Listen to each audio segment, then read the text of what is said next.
voici l'hiver de notre déplaisir changé en glorieux été par ce soleil d'York. Et tous les nuages qui menaçaient notre maison, ensevelis au sein profond de l'océan.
Voici nos fronts parés de couronnes triomphales, nos armes ébréchées, suspendues en trophées, nos austères alarmes changées en des rencontres, nos marches redoutables en bavanes exquises. Guerre, lugubre masque a déridé son front et désormais, au lieu de chevaucher des coursiers harnachés, pour effrayer les armes d'ennemis timorés, il fait le lest et le cabri dans le boudoir d'une dame au son lascif et langoureux d'un luth.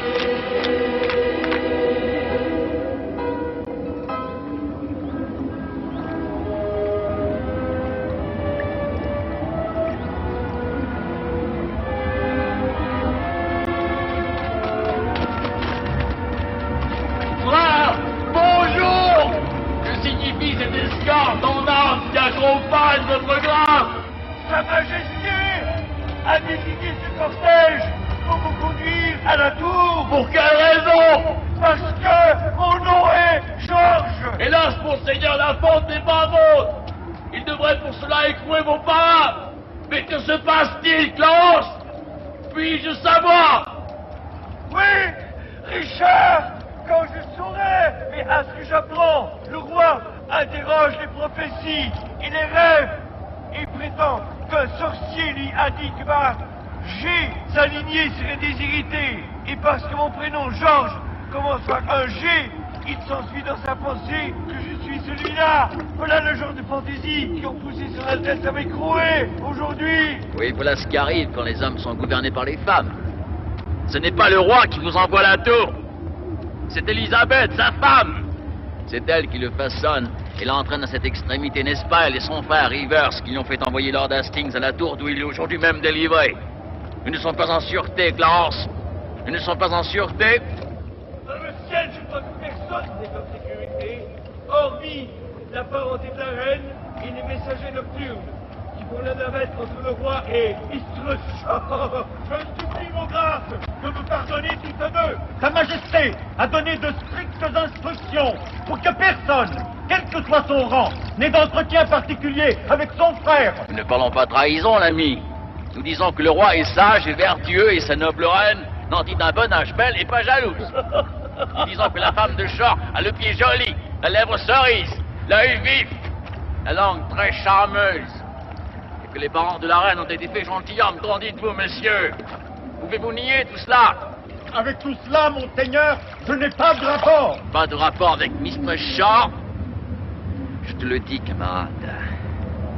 Quiconque a un rapport avec elle, sauf un, ferait bien de la voir secrètement et seule. Qui cela, monseigneur? Son mari, Grapple! Vous êtes dû me trahir. Je supplie votre grâce de me pardonner, et sur ce, d'interrompre votre entretien avec le noble duc. Nous sommes les serviles sujets de la reine, et devons obéir. Frère, Adieu. Je vais aller trouver le roi. En attendant, cette profonde disgrâce entre frères me touche plus profondément que tu ne l'imagines. Je sais qu'elle lui plaît à tous deux. Allez, ton emprisonnement ne sera pas long. Je te délivrerai, ou me livrerai à ta place.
La chute prématurée du vertueux Lancastre. Pauvre effigie glacée d'un saint roi, qu'il me soit permis d'invoquer ton fantôme pour qu'il entende les lamentations de la pauvre Anne, femme de ton Édouard, ton fils assassiné, poignardé par la même main qui t'a fait ces blessures.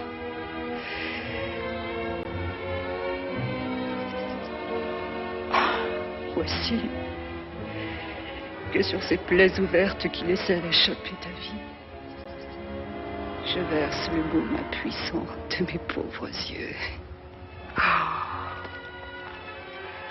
Maudite soit la main qui te fit ces trous. Maudit le cœur qui eut le cœur de faire cela. Qu'un sort plus terrible que je n'en puis souhaiter au crapaud frappe le misérable exécré qui nous rend misérables par ta mort. Si jamais il a un enfant, que ce soit un avorton, un monstre, dont l'aspect hideux est contre nature, effraiera sa mère et brisera son espoir. Si jamais il prend femme, qu'elle soit rendue plus malheureuse par sa mort que je ne le suis par celle de mon cher Seigneur.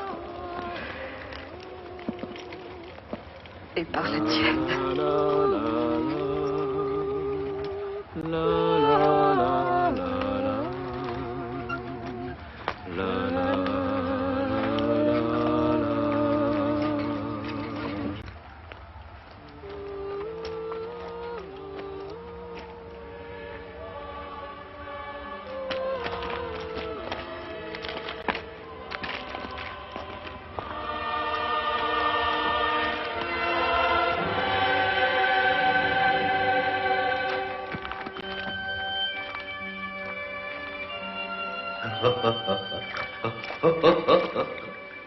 Mais moi qui ne suis pas formé pour ces folâtres jeux,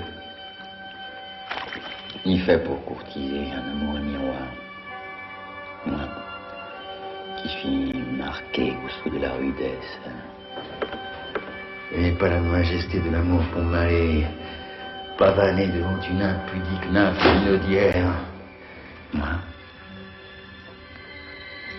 qui suis tronqué de nobles proportions, floué d'attrait par la trompeuse nature.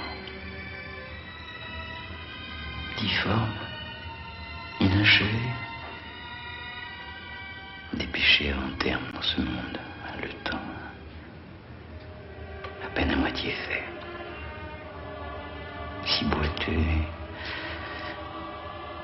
et si laid que les chiens boivent quand je les croise en claudiquant, eh bien,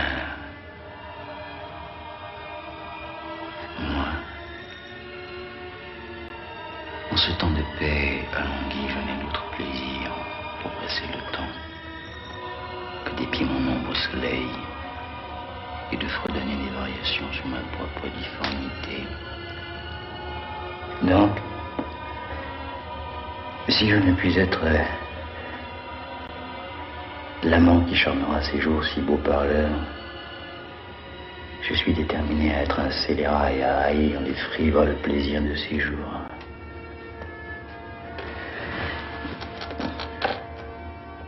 J'ai tramé des intrigues, perfides prologues, grâce à des prophéties, d'ivrogne, des libelles et des rêves, pour dresser mon frère, genre le duc de Clarence et le roi en haine, mortels l'un contre l'autre.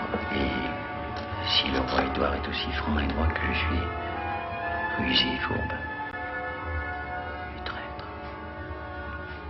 Aujourd'hui même, Clarence sera bouclée d'après une prophétie qui dit que j'ai les héritiers d'Édouard seront le meurtrier.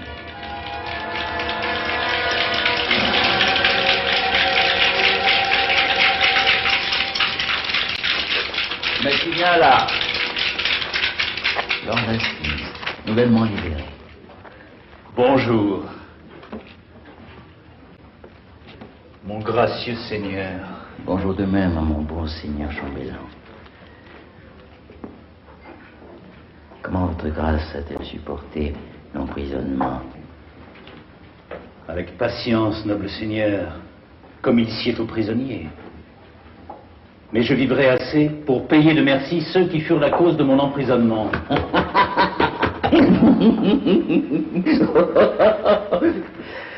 Sans doute, sans doute. Et Clarence aussi. Quelle nouvelle de par le monde? Aucune, aussi mauvaise que les nouvelles d'ici. Le roi est malade, faible, mélancolique. Ses médecins sont très inquiets pour lui. Oula, par Saint-Jean, une fort mauvaise nouvelle. Il a suivi depuis longtemps un régime néfaste et bien trop dissipé sur royale personne. Où est-il? Dans son lit. Oui. Allez devant, je vous suis.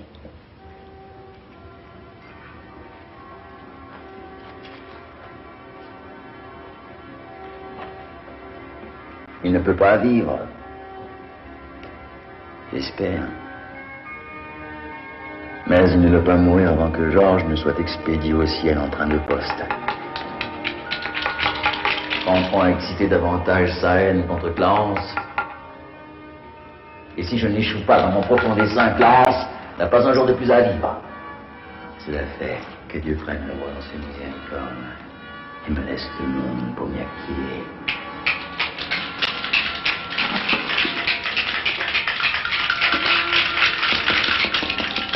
Car après j'épouserai Lady Anne, la plus jeune fille de Warwick.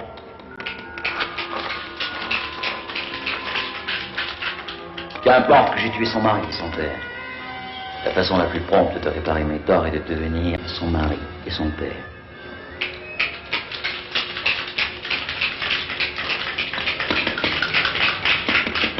Ce que je ferai moins par amour que dans un autre but étroitement secret auquel en l'épousant je parviendrai. Mais voilà que je cours au marché au devant de mon cheval. Florence respire encore, Édouard vit et règne encore. Je ne compterai mes gains que quand ils seront morts.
ne connaît ni loi divine, ni loi humaine.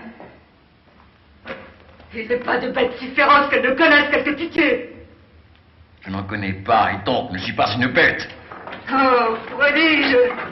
Quand les démons disent la vérité! Plus grand prodige encore lorsque les anges sont si furieux. La une divine perfection de la femme, de ces crimes supposés me permettre par le menu de me disculper. D'être maligne affection d'homme, de ces crimes connus, me permettre par le menu d'accuser ta maudite personne. Beauté que la langue ne peut décrire.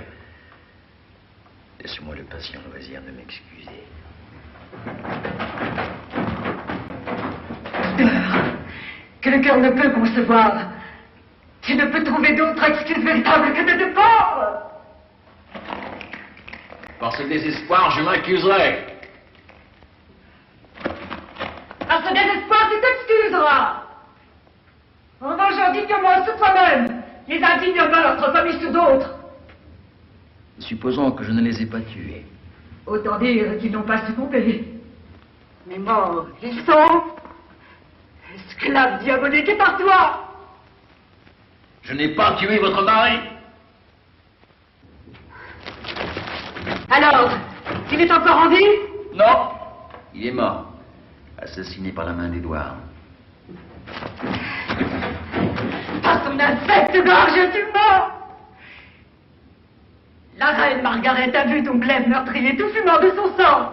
Et tu l'inclinais contre sa poitrine, si tes frères n'en avaient pas détourné la pointe. J'étais provoqué par leur langue calomnieuse qui rejetait leurs crimes sur les épaules innocentes. J'étais provoqué par ton esprit sanguinaire, qui n'a jamais rêvé que de bouger.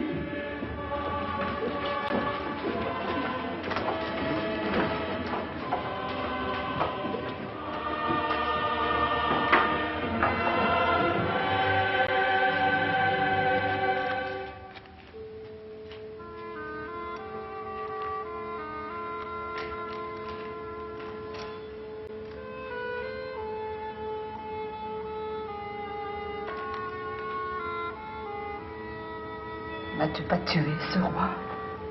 Je te l'accorde, oui. Tu me l'accordes. Porc-épic. Tu m'accordes aussi que tu sois damné pour cet acte criminel. Oh, il était tendre, doux et vertueux. Tant mieux pour le roi du ciel qui le garde. Il est au ciel où tu n'iras jamais. Qui me remercie de l'avoir aidé à l'y envoyer, car il était plus fait pour ce lieu-là que pour la terre. Et toi, tu n'es pas fait pour d'autres lieux que l'enfer. Si, un autre encore, si vous voulez bien me l'entendre nommer. Quelques cachots. Votre chambre à coucher.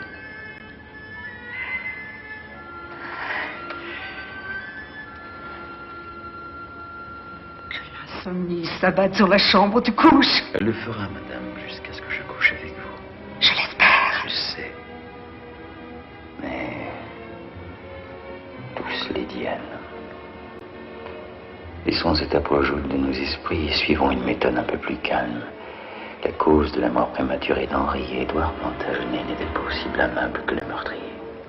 C'est toi qui en fus la cause. Et l'exécutant exécré. C'est votre beauté qui fut la cause de cet effet. Votre beauté qui me hantait dans mon sommeil. Elle me faisait entreprendre la mort du monde entier pour pouvoir vivre une heure seulement sur votre sein charmant. Si je croyais cela. Ah, je te le dis, assassin. Ses ongles arracheraient cette beauté de mes joues. Ses yeux ne souffriraient le saccage de cette beauté. Tu ne pourras la flétrir moi à présent, allez mon jour, ma vie. Qu'une nuit noire obscurcisse ton jour. Et la mort t'habille. Ne te maudis pas toi-même, belle créature. Tu es les deux. Je voudrais l'être, pour me venger de toi. C'est une querelle contre nature de vouloir se venger de qui t'aime. C'est une querelle juste et raisonnable de se venger de qui a tué mon mari. Celui qui a tué votre mari, madame, l'a fait pour vous en trouver un meilleur. Un meilleur ne respire pas sur cette terre. Il vit celui qui t'aime plus que lui. Où est-il?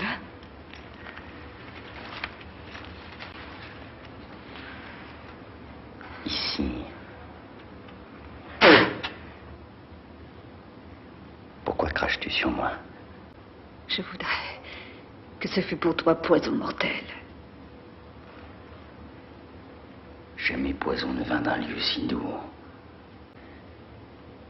Jamais poison ne dégoûta d'un plus hideux crapaud. Hors de ma vue, tu infectes mes yeux. Tes yeux, douce dame, ont infecté les miens. Je voudrais qu'ils fussent des basiliques pour te frapper à mort. Je le voudrais aussi afin de mourir une fois pour toutes, car à présent, il me tue d'une vivante mort. Je n'ai jamais versé une larme de remords, non. Non. Même lorsque ton père se guerrier, comme un enfant, racontait la triste histoire de la mort de mon père, et 20 fois s'arrêtait pour gémir et pleurer.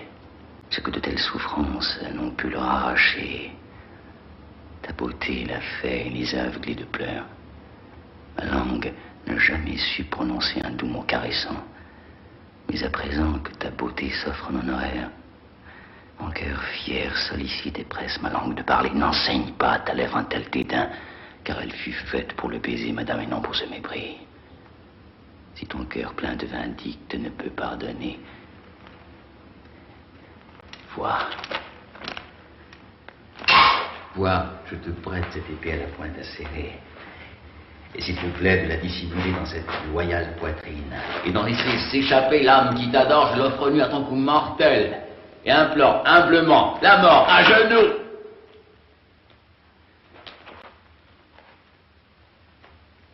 Non, n'hésite pas, car j'ai bien tué le roi Henri, mais c'est ta beauté qui m'a provoqué. Non, dépêche-toi, c'est moi qui ai poignardé le jeune Édouard. Mais c'est ton visage divin qui m'a poussé. Relève cette épée, ou relève-moi. Relève-toi, imposteur. Bien que je souhaite ta mort, je ne peux pas être ton bourreau.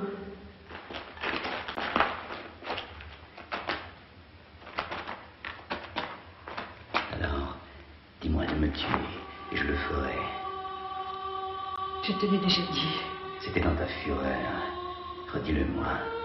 Et en entendant ces mots, cette main qui, par amour pour toi, a tué ton amour, par amour pour toi, tu auras un amour bien plus véritable.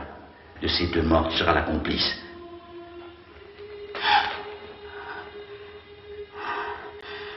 Je voudrais connaître ton cœur. Il est peint par ma langue. Tous deux sont faux, je le crains. Alors jamais un ne fut vrai. Allons! Allons. Rendez-les votre épée.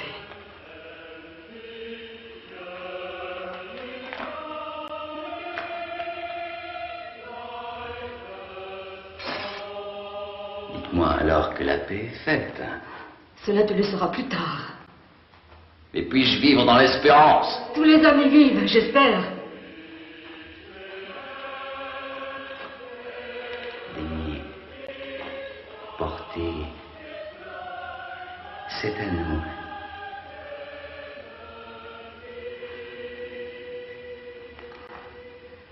Prendre n'est pas donner. Qu'il vous plaise d'abandonner ces tristes devoirs à celui qui, plus que vous, a sujet de porter le deuil et de vous rendre aussitôt chez moi à Crosby Place. De tout mon cœur. Et ce m'est une grande joie de vous voir devenu si pénitent. Dites-moi adieu. C'est plus que vous ne méritez. Mais puisque vous m'apprenez à vous flatter, imaginez que je vous ai déjà dit adieu.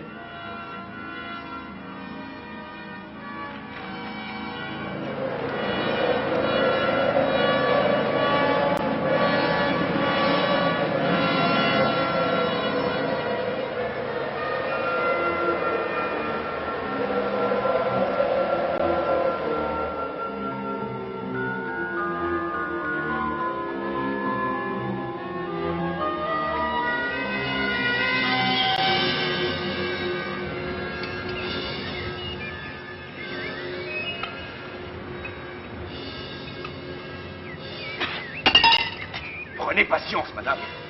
Je doute que Sa Majesté ne retrouve bientôt sa santé coutumière. Votre angoisse ne fait qu'aggraver son mal.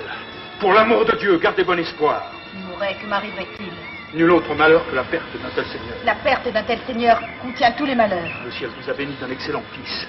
Pour être votre réconfort quand lui ne sera plus. Ah, il est jeune. Sa minorité est placée sous la tutelle de Richard de Gloucester. Un homme qui ne nous aime pas. Ni moi, ni aucun de vous. C'est donc conclu, il sera protecteur. C'est décidé, pas encore conclu. Mais il en sera sûrement ainsi si le roi vient à succomber. Voici venir le duc de Buckingham.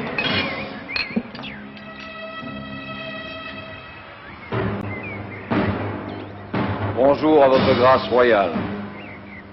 Quel espoir y a-t-il qu'il se rétablisse, monseigneur? Madame, il y a bon espoir.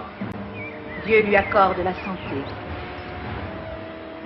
Avez-vous conversé avec lui? Oui, madame.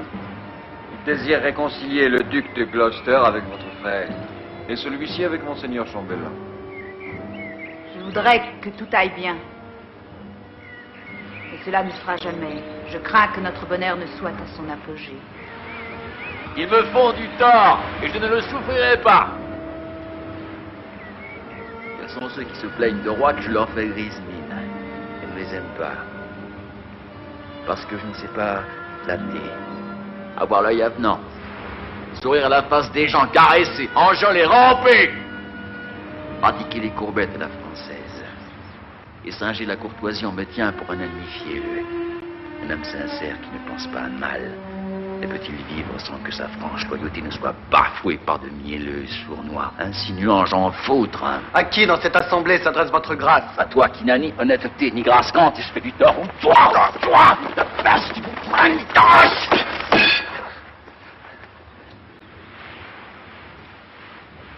Cette grâce royale, que Dieu garde en meilleure santé que vous ne le souhaitez, ne peut guère respirer en paix à un moment que vous ne l'importuniez de vos plaintes imbéciles. Frère de Gloucester, vous vous méprenez. Le roi de sa propre inclination royale. Et non à la demande de quiconque. Songeant peut-être à votre intime haine qui se manifeste contre mes enfants, mes frères, et moi-même. Vous faites appeler afin d'apprendre la raison de ce mauvais vouloir, et ce faisant de le supprimer. Je ne saurais dire.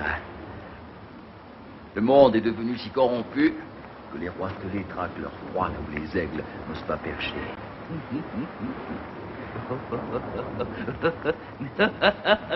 Depuis que le moindre gueux devient gentilhomme, bien des gentilshommes sont traités comme des gueux. Allez, allez. Nous connaissons votre pensée, mon frère de Gloucester. Vous enviez mon élévation et celle de mes amis. Dieu fasse que nous n'ayons jamais besoin de vous. En attendant, Dieu fait que j'ai besoin de vous. Notre frère est emprisonné par vos intrigues. Moi-même en disgrâce. Et la noblesse tenue en dédain, tandis que de hautes promotions Sont chaque jour accordées pour ennoblir des gens qui, le jour avant, valaient à peine une couronne. Je n'ai jamais excité Sa Majesté contre le duc de Clarence. Mais fervente avocate, je n'ai cessé de plaider pour lui. Monseigneur, vous me faites outrageusement injure en m'impliquant à tort dans ces vils soupçons. Vous pouvez peut-être nier que vous n'avez pas été cause du récent emprisonnement de Lord Hastings. Elle le peut, Elle le monseigneur. peut, Lord Rivers. Et qui ne le sait? Elle peut faire mieux, monsieur, que nier cela. Elle peut vous obtenir de hautes fonctions et attribuer ces honneurs à votre grand mérite. Que ne peut-elle pas? Elle peut, oui, par la Vierge Marie. Que peut-elle pour la Vierge Marie? Que peut-elle par la Vierge Marie? Se marier à un roi, jeune, célibataire, et de plus beau garçon. Assurément, votre grand-mère fit plus mauvaise alliance. Monseigneur de Gloucester, j'ai trop longtemps souffert vos brusques remontrances et vos railleries amères par le ciel. J'informerai Sa Majesté des sarcasmes grossiers que j'ai si souvent endurés. Quoi? Vous me menacez de tout dire au roi. Dites, n'épargnez rien. J'ose risquer d'être envoyé à la tour. Il est temps de parler. Mes bons offices sont tous oubliés. Tais-toi, démon. Je me les rappelle trop bien. Avant que vous fussiez reine, oui. Avant que votre mari fût roi, j'étais la bête de somme de tous ces grands projets. Déracinant ses fiers adversaires. Récompensant libéralement ses amis. Pour royaliser son sang, j'ai dépensé le mien. Et un sang bien meilleur que le sien ou le tien. Vous et votre premier mari, Gray, pendant ce temps-là, conspiriez pour la maison de Lancastre. Et Rivers, vous aussi. Laissez-moi vous remettre à l'esprit, puisque vous l'oubliez, ce qu'alors vous étiez. Et ce que vous êtes. Ce que j'étais alors, et ce que je suis. Un abject assassin! Et tu l'es toujours! Le malheureux Clarence abandonna son beau-père Warwick. Oui, et ce parjura. Que Jésus lui pardonne. Pour combattre aux côtés de notre frère Édouard pour la couronne. Et pour tout salaire. Pauvre Seigneur, il est bouclé. Monseigneur de Gloucester, en ces temps troublés que vous invoquez pour nous déclarer ennemis, nous suivions notre Seigneur, notre roi souverain. Et nous vous suivrions de même si vous étiez notre roi. Si je l'étais, plutôt être un colporteur, loin de mon cœur cette pensée. Monseigneur, puisque vous supposez que vous connaîtriez peu de joie à être le roi de ce pays, vous pouvez supposer que j'en connais tout aussi peu, moi qui en suis la reine. Je ne puis me contenir plus longtemps. Écoutez-moi, pirate querelleur, qui vous déchirez pour le partage de ce que vous m'avez pillé. Lequel d'entre vous ne tremble pas en me voyant? Si devant votre reine, vous ne vous courbez plus comme des sujets, du moins comme des rebelles, vous frémissez devant celle que vous avez déposée. Contre Célébat, ne te détourne pas. Que sorcièreté, que viens-tu faire devant mes yeux? N'as-tu pas été banni sous peine de mort? Toi, tu me dois un mari et un fils, et toi, un royaume, et vous tous, allégeance. Malédiction que mon noble père lança sur toi, lorsque tu couronnas de papier son front guerrier, que par tes sarcasmes tu fis couler de ses yeux des torrents, et que pour les sécher tu donnas au duc un chiffon, trempé dans le sang innocent de mon jeune frère Rutland. Ces malédictions les voilà toutes retombées sur toi. C'est par Dieu, non par nous, que tu châtiais ton acte sanguinaire. Égorger cet enfant fut l'acte le plus noir, le plus impitoyable qu'on ait jamais connu. Les tyrans même pleuraient quand il fut raconté. Pas un homme qui n'en prophétisa le châtiment. Quoi? Vous étiez tous à vous montrer les dents avant mon arrivée, prêts à vous empoigner l'un l'autre à la gorge, et maintenant vous tournez tous votre haine contre moi? La terrible malédiction d'York a-t-elle tant prévalu auprès du ciel que la mort d'Henri, mon époux, la mort de mon gracieux fils Édouard, la perte de mon royaume, mon triste bannissement, oui, tout cela rachète à peine ce stupide marmot? Les malédictions peuvent-elles percer les nuages et pénétrer le ciel? Alors, nuages inertes, livrez le passage à mes malédictions fulgurantes. Qu'à défaut de la guerre, votre roi périsse par la débauche, comme le nôtre a péri par le meurtre, pour que le vôtre soit roi. Que ton fils Édouard, aujourd'hui prince de Galles, pour mon fils Édouard, qui était prince de Galles, meurt dans sa jeunesse par la même violence prématurée. Toi-même, qui es reine, pour moi qui fus reine, survis à ta gloire, misérable comme moi. Puisses-tu vivre longtemps et voir une autre comme je te vois aujourd'hui, revêtue de tes droits comme tu te pares des miens. Rivers et Gray, vous étiez présents? Et toi, Lord Hastings, aussi, lorsque mon fils fut poignardé par leur dague sanglante. Oh, je prie Dieu qu'aucun de vous ne vive son âge naturel, mais que tous soient fauchés par quelque brusque accident. Cesse tes conjurations, haineux sorcière flétrie. Tu crois que je vais t'épargner? Reste chien, car tu vas m'entendre.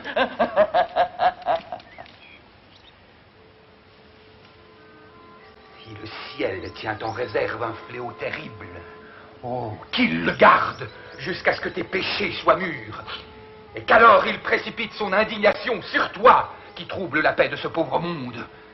Tant que tu vivras, soupçonne tes amis d'être des traîtres, et prends les pires traîtres pour tes plus chers amis. Que jamais le sommeil ne ferme cet œil assassin, à moins qu'un rêve torturant ne t'épouvante d'un enfer d'affreux démons.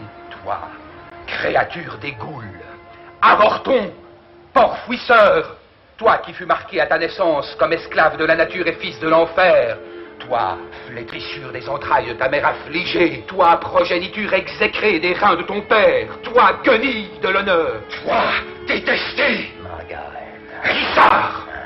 Je ne t'appelle pas? Ah, je te demande pardon car j'ai bien cru que tu m'avais appelé de tous ces noms fielleux. Oui, mais je n'attendais pas de réponse. Laisse-moi conclure ma malédiction. C'est ce que j'ai fait. Elle se termine par Margaret.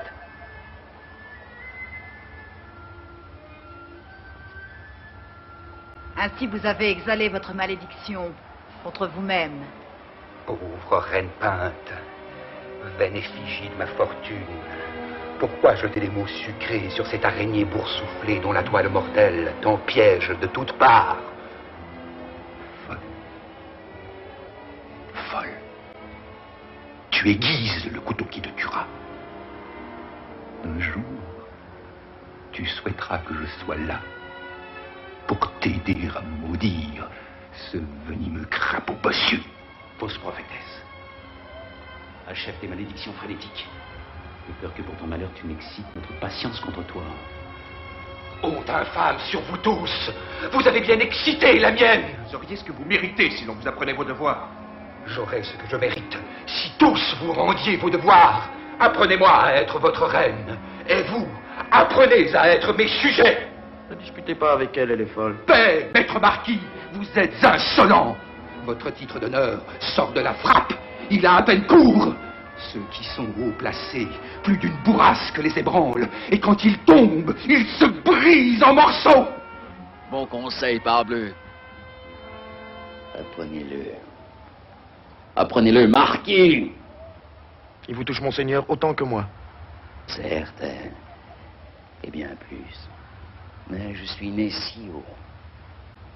Notre ère est bâtie à la cime d'un cèdre. Et elle se joue du vent à une arc de soleil. Et change le soleil en ombre. Hélas, hélas, hélas, témoin, mon soleil, mon fils, maintenant dans l'ombre de la mort. Silence! Silence!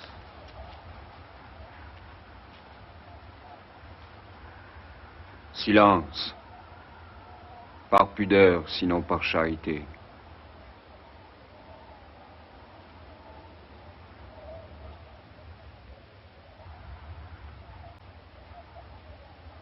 N'invoque ni charité, ni pudeur devant moi. Sans charité, vous avez agi contre moi. Et sans pudeur, mes espoirs furent par vous massacrés. Assez. Assez. Regarde à ce chien-là. S'il flatte, c'est pour mordre. Et quand il mord, sa dent venimeuse infecte mortellement. N'est pas affaire à lui. Garde-toi de lui. Que dit-elle? Monseigneur de Buckingham. Rien dont je me soucie, mon noble seigneur. Quoi? Tu méprises mes bienveillants conseils et flattes le diable contre qui je t'avertis. Rappelle-toi ceci, le jour où il brisera ton cœur de chagrin. Alors tu diras, la pauvre Margaret était une prophétesse.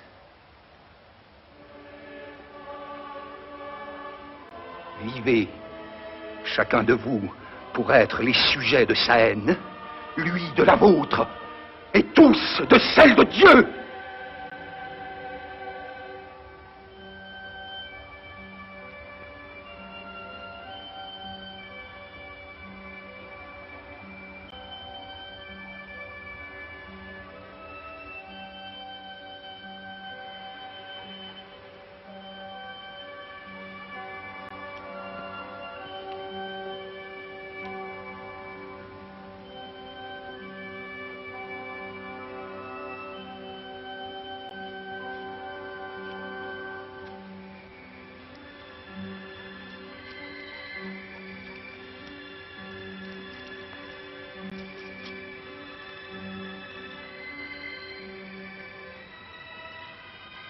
Je fais le mal. Je suis le premier à brailler.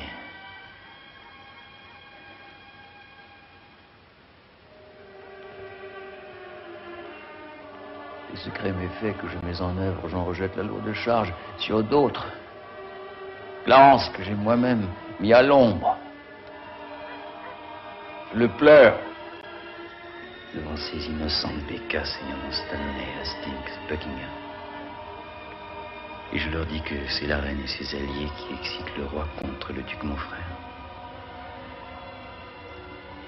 À présent, ils le croient et de ce fait me poussent à me venger de Dorset, Grey, Rivers, mais alors... je soupire. Et citant l'Écriture, leur dit que Dieu nous enjoint de faire le bien pour le mal. Et ainsi, j'habille ma scélératesse nue de vieille guenille dépareillée. Volé au livre sacré, et j'ai l'air d'un saint. Au moment même où je joue le plus le diable. Mais, doucement, voici venir mes exécuteurs. Alors, mes braves gars robustes et résolus, êtes-vous en route pour expédier la chose? Oui, monseigneur. Quand ce sera fait, rendez-vous chez moi à Cosby Place. Allez, les amis, soyez vifs dans l'exécution inexorable. Ne l'écoutez pas plaider, car Clarence est beau parleur et peut-être pourrait susciter la pitié dans vos cœurs si vous lui prêtez l'oreille attentivement. Oh, monseigneur, nous n'allons pas nous attarder en bavardage. Les parleurs ne sont pas des hommes d'action. Soyez assurés que nous allons employer nos mains, pas nos langues. Vos yeux pleurent des pierres. Quand ceux des sots versent des larmes. Oh, je vous aime, les gars. Vite, à l'ouvrage. Allez, allez, dépêchez. Entendu, mon noble seigneur.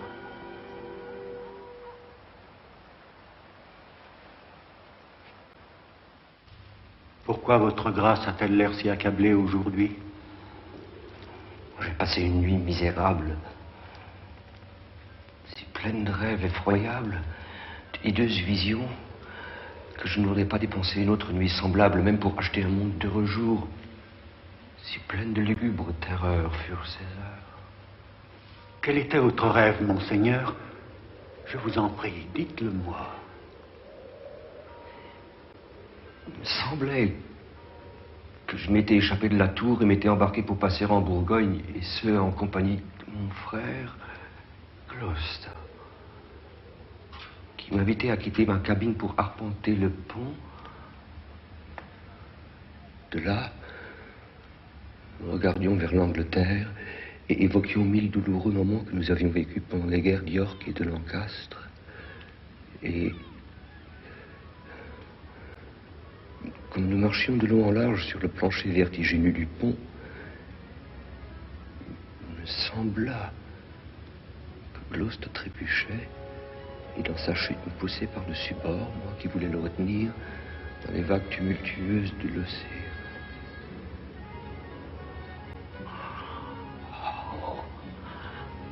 Oh, Seigneur, quelle souffrance c'était de se noyer. Quel terrible bruit de l'eau dans mes oreilles. Quelle atroce vision de mort devant mes yeux. Il me semblait que je voyais 1000 effrayantes épaves, 10 000 hommes rongés par les poissons, des lingots d'or, des ancres gigantesques, des monceaux de perles, d'inestimables pierres, des joyaux sans prix, tous épars au fond de l'océan. Il y en avait dans des crânes d'hommes morts, et dans les trous où jadis habitaient les yeux, s'étaient glissés dérision d'œil, des pierreries étincelantes qui courtisaient le fond visqueux de l'abîme et narguaient les ossements morts éparpillés près d'eux. Et vous ne vous êtes pas réveillé dans cette agonie cruelle?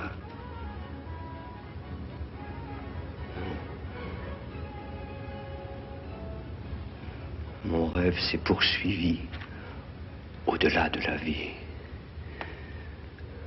C'est alors que la tempête a commencé pour mon âme. Il me sembla franchir le fleuve mélancolique en compagnie de ce sombre passeur dont parlent les poètes pour entrer au royaume perpétuelle nuit. Là, le premier à saluer mon âme étrangère fut mon illustre beau-père, le renommé Warwick, qui parla à voix forte. Quel châtiment pour le parjure cette sombre monarchie peut-elle infliger au traître Clarence? J'ai disparu. Alors s'en vint une ombre errante, tel un ange aux cheveux clairs poissés de sang. Elle criait: Clarence est là, le traître, l'imposteur, le parjure Clarence qui m'a poignardé sur le champ de bataille de Tewkesbury. Brackenbury. Ces actes, je les ai accomplis pour l'amour d'Édouard. Et vois comme il m'en récompense. Mon âme est lourde. Et je voudrais dormir.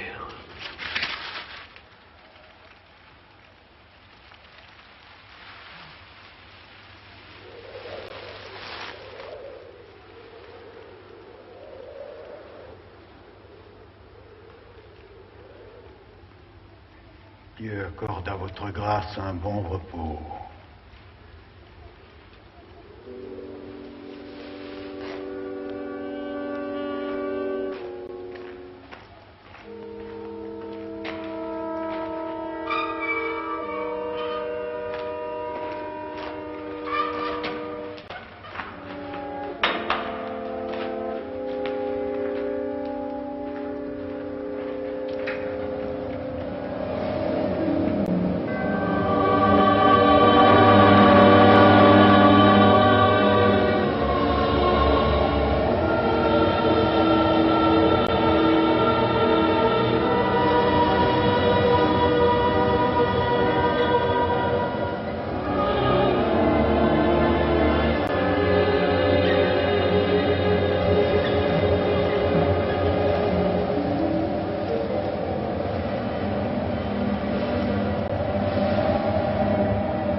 Je le poignarde pendant qu'il dort? Non.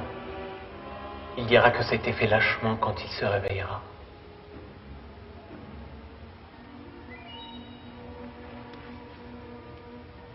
Et il ne se réveillera plus jamais jusqu'au grand jour du jugement dernier? Eh bien, alors il dira que nous l'avons poignardé dans son sommeil.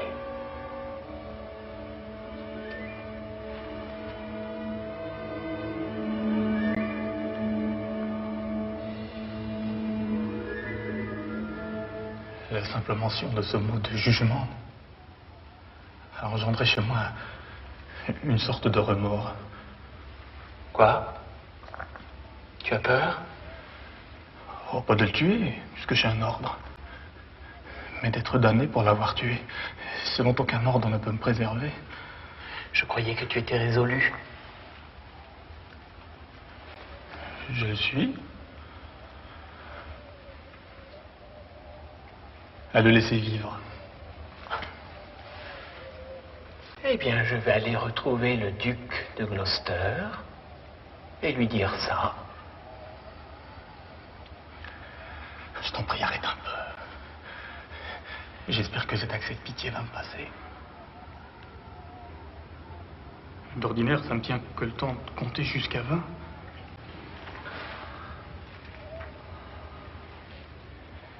Comment te sens-tu maintenant?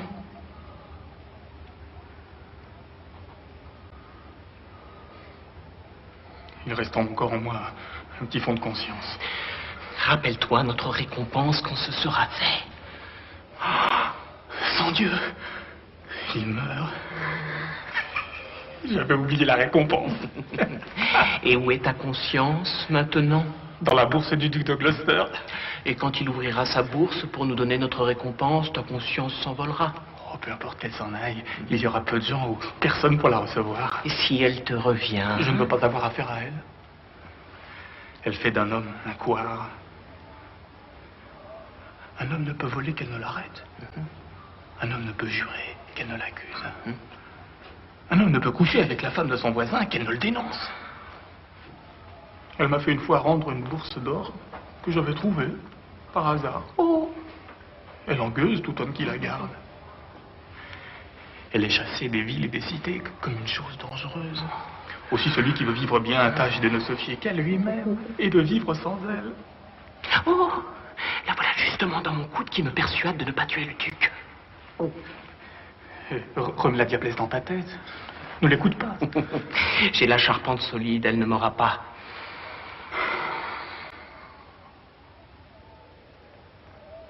On se met au travail.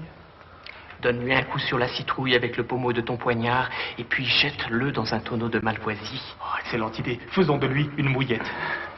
Attends. Il se réveille. Oh, frappe. Frappe. Non, on va raisonner avec lui. Frankenberry, donne-moi une coupe de vin. Vous aurez bien assez de vin tout à l'heure, monseigneur. Lucien, qui es-tu? Un homme, comme vous. Pas royal comme je le suis. Ni vous loyal, comme nous le sommes. Ta voix est un tonnerre, mais ton regard est humble. Ma voix maintenant est celle du roi. Pour mon regard, il est à moi. Pourquoi êtes-vous si pâle? Dans quel but venez-vous? Mais pour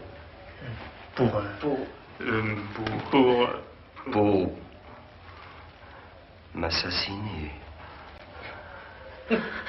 Oui. Vous avez à peine le cœur de me le dire et par conséquent vous n'aurez pas le cœur de le faire. En quoi, mes amis, vous ai-je offensé? Ah, offensé, nous, non, mais le roi, oui. Je me réconcilierai avec lui. Jamais, monseigneur. Aussi préparez-vous à mourir. Est-ce vous qu'on a choisi parmi la multitude des hommes pour égorger l'innocent?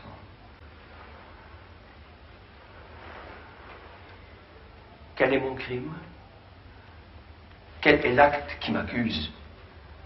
Qui a prononcé la mère sentence de mort contre le pauvre Clarence? Avant que je sois reconnu coupable selon la loi, me menacer de mort est totalement illégal.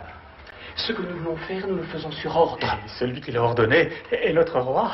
Vassaux fourvoyés. Le grand roi des rois a dans les tables de sa loi commandé tu ne tueras point. Allez-vous fouler vos pieds sur des crêpes pour accomplir celui d'un homme? Prenez garde, car il tient la vengeance dans sa main pour la précipiter sur la tête de ceux qui brisent sa loi. Et cette même vengeance,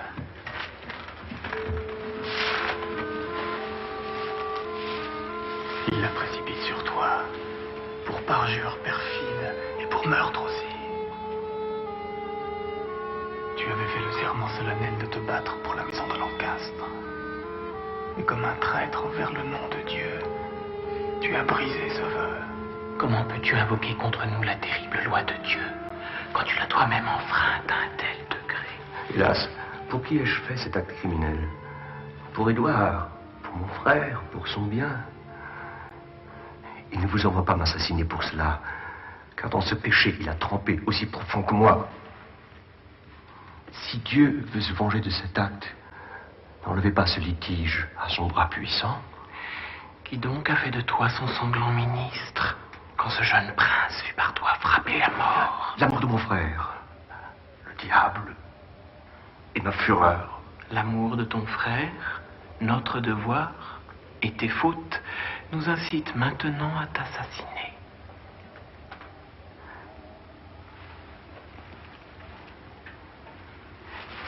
Si vous êtes payé pour ceci, retirez-vous. Je vous enverrai à mon frère Richard qui vous rétribuera plus pour ma vie qu'Édouard le ferait pour l'annonce de ma mort. Vous vous trompez. Votre frère Richard vous hait. Non, il m'aime. Et je lui suis cher. Allez le trouver de ma part. Oui, nous irons. Dites-lui que lorsque notre noble père d'York bénit ses 3 fils de son bras victorieux et nous recommanda de nous aimer l'un l'autre, il ne pensait guère à cette amitié divisée. Dites à Richard de penser à cela. Il pleurera. Oui, des pierres, comme il nous a appris à en verser. Non, ne le calomniez pas, car il est bon. Oui, comme le givre pour les récoltes.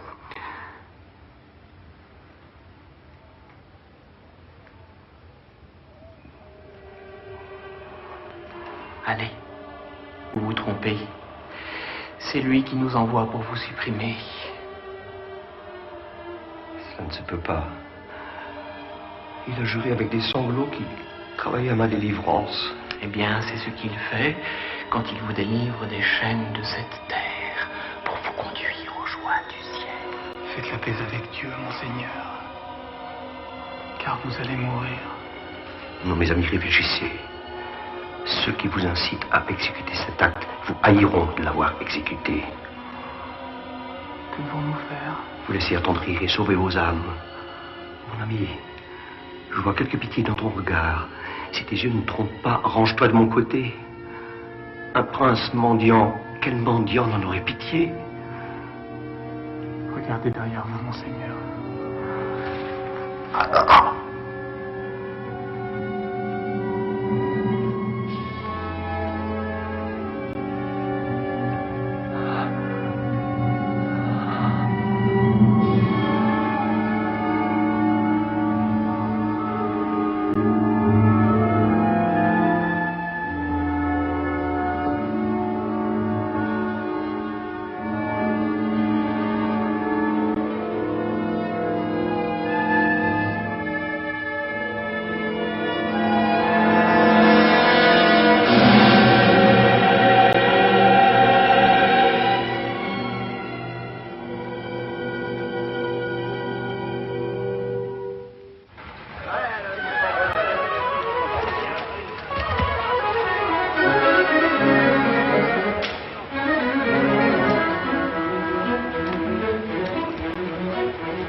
Eh bien voilà. Aujourd'hui, j'ai fait du bon travail. Vous, mes pères, maintenez ce pacte d'union. Tous les jours, j'attends une ambassade de mon Rédempteur qui me rachètera d'ici-bas. Et c'est davantage en paix que mon âme s'en ira vers le ciel, puisque j'ai rétabli la paix entre mes amis sur la terre. Rivers. Et vous, Hastings, tendez-vous la main. Ne dissimulez plus de haine. Jurez-vous amitié. Par le ciel, mon âme est purgée de toute haine rancunière. Et de ma main, je scelle l'amour sincère de mon cœur. Que le même serment lie mon bonheur. Gardez-vous de plaisanter devant votre roi, de peur que celui qui est le roi des rois ne vous condamne à finir l'un par l'autre. Que ma prospérité soit liée à ce serment de parfaite amitié. Et la mienne, à l'amitié que je porte à Hastings dans mon cœur. Madame, vous-même n'êtes pas en dehors de tout cela? Ni vous, fils d'Orsett, ni vous, Buckingham. Vous avez été factieux l'un contre l'autre. Femme, aimez Lord Hastings. Laissez-le embrasser votre main. Faites-le sans arrière-pensée. Tenez, Hastings. Je ne me souviendrai jamais plus de notre ancienne haine. Que mon bonheur et celui des miens soient liés à ce serment.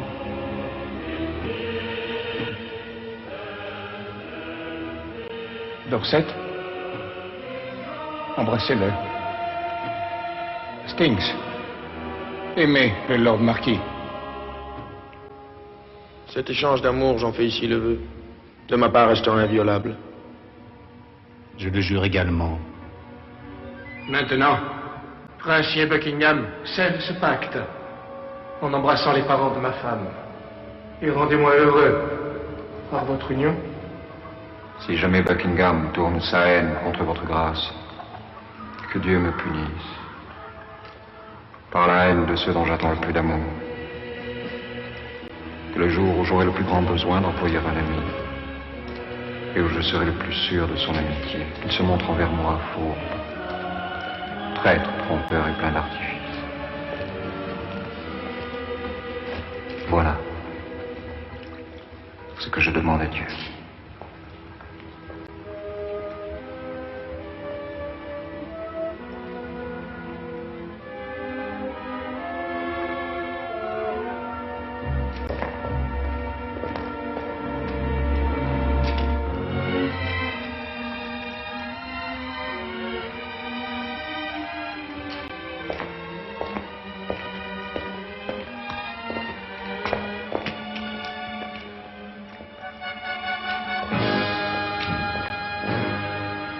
Ton vœu, Princier Buckingham, est un précieux cordial pour mon cœur malade. Il ne manque plus ici que notre frère Gloucester pour donner une heureuse conclusion à cette paix. Bonjour à mon souverain roi et à ma reine. À vous aussi, prince, mes pères, je souhaite un heureux jour. Gloucester, nous avons fait œuvre de charité.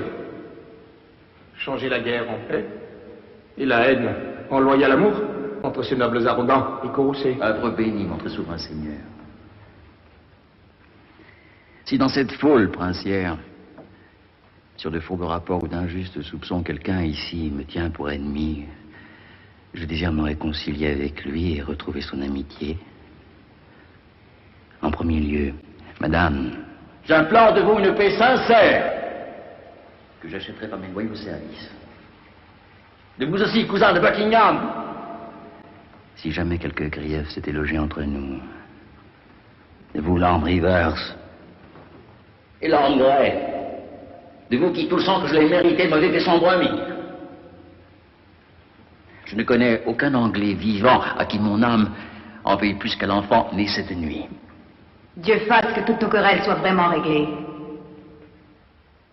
Mon souverain seigneur, je supplie votre Altesse de rappeler en grâce notre frère, Clarence. Quoi, madame?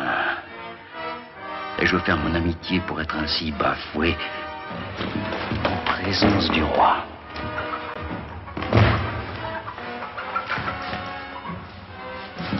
Qui ne sait que le noble duc est mort? Vous lui faites injure en insultant ainsi son cadavre. Qui ne sait qu'il est mort, mais qui donc sait qu'il l'est? Ciel qui voit tout. Quel monde est cela? Suis-je aussi pâle, Lord Dorset, que les autres? Oui, mon bon seigneur. Et il n'est personne ici dont la rouge couleur n'ait quitté les joues. Clarence est mort. L'ordre était révoqué. Mais lui, le malheureux, est mort de votre premier ordre. Et celui-là, un mercure ailé le portait. Un infirme traînant a porté le contre-ordre. Il est arrivé trop tard pour le voir enterré. Une faveur, mon souverain, pour mes services passés. Oh, je te prie, paix. Mon âme est pleine d'affliction. Je ne me lèverai que si votre Altesse m'écoute. Alors dis vite ce que tu désires. La grâce, mon souverain, donne mes serviteurs qui a tué aujourd'hui un gentilhomme turbulent de la suite du duc de Norfolk.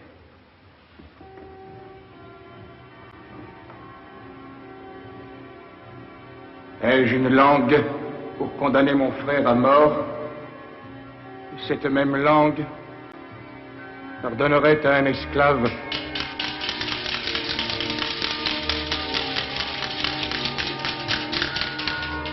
frère.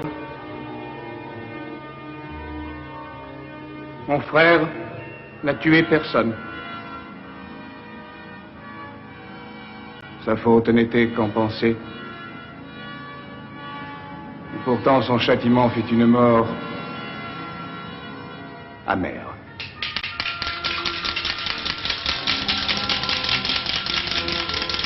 Qui a plaidé pour lui?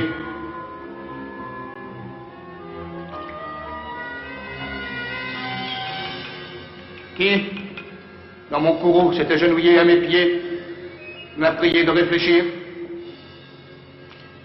Qui a parlé de fraternité? Qui a parlé d'amour?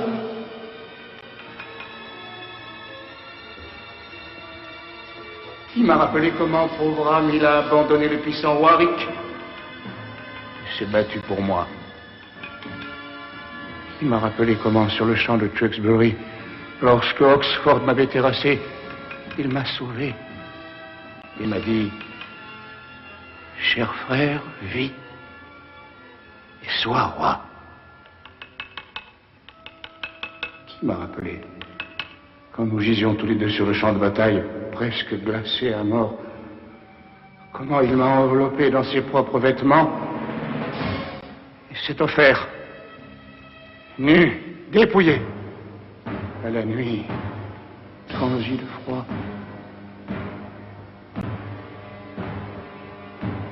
Tout cela, un courroux brutal et coupable l'avait extirpé de mon souvenir.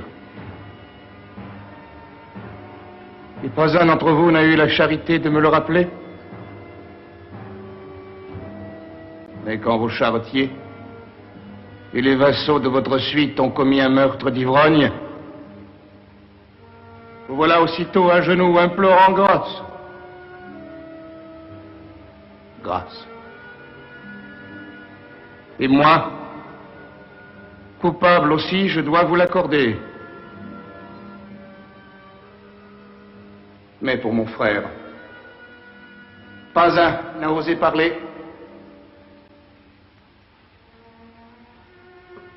Moi-même ingrat n'ai pas parlé à moi-même pour lui. Pauvre âme. Oh Dieu, je crains que ta justice ne se saisisse de moi et de vous et des miens et des vôtres pour cela.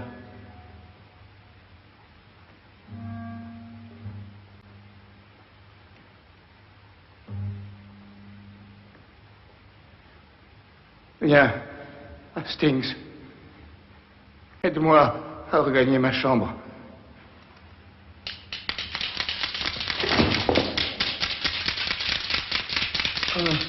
Oh, Florence.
roi est mort. Pourquoi reste-t-il des branches quand la racine n'est plus? J'ai autant de part à ta douleur. J'avais le droit sur ton noble mari. J'ai pleuré la mort d'un digne mari et vécu en contemplant ses images. Et maintenant, deux miroirs à sa noble effigie sont brisés en morceaux par l'envieuse mort. Je n'ai plus pour réconfort qu'un perfide reflet qui m'afflige quand j'y vois ma honte. Tu es veuve.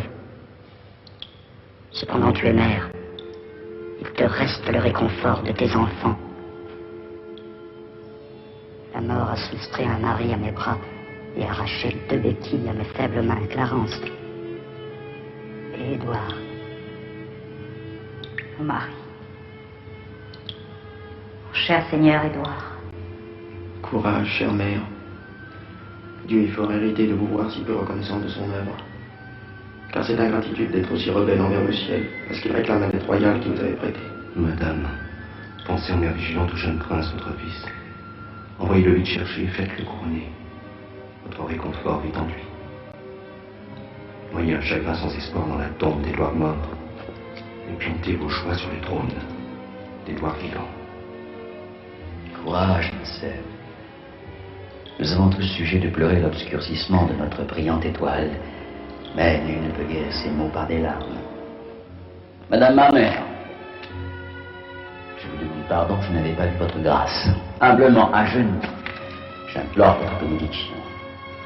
Ô prince nuageux et père au cœur dolent, qui portez en commun ce lourd fardeau de deuil, puisez un mutuel réconfort dans un mutuel amour. Si nous avons dépensé la moisson de ce roi, il nous reste à récolter la moisson de son fils. Il me semble bon qu'une petite escorte aille sans délai à Ludlow, chercher le jeune prince, et le conduise ici à Londres pour y être couronné roi. Pourquoi une petite escorte, monseigneur de Buckingham? Parbleu, monseigneur, de peur qu'avec une escorte nombreuse, la plaie à peine cicatrisée de la rancune ne vienne à se rouvrir. Ce qui serait d'autant plus dangereux que l'État est frêle sans gouvernement. J'espère que le roi fait la paix entre nous tous. Pour moi, le pacte est ferme et sincère. Pour moi aussi. Et je pense pour tous. Aussi, je dis comme le noble Buckingham qu'il est bon qu'un petit nombre aille chercher le prince. Et je le dis aussi. Alors qu'il en soit ainsi. Allons déterminer quels sont ceux qui doivent courir à Ludlow. Monseigneur, pour l'amour de Dieu, ne restons pas ici tous deux. Car en chemin, je trouverai l'occasion, en prologue à l'intrigue dont nous avons parlé, de séparer du prince l'orgueilleuse parenté de la reine. Mon autre moi-même, mon conseil d'État, mon oracle, mon prophète, mon cher cousin, comme un enfant, je me laisse guider par toi. À Ludlow, donc.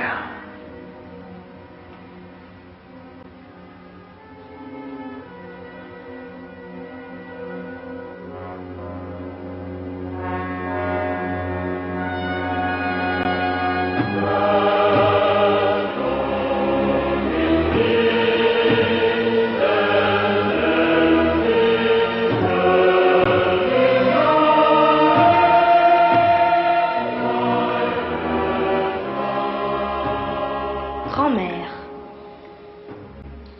un soir que nous étions en train de souper, mon oncle Rivers a fait remarquer que je grandissais plus vite que mon frère. Oui, dit mon oncle Gloucester, bonnes herbes sont menues, mauvaises herbes croisent drues. Et, depuis, il me semble que je ne devrais pas grandir si vite, si les douces fleurs sont lentes et les mauvaises herbes hâtives. Eh bien, quelle nouvelle?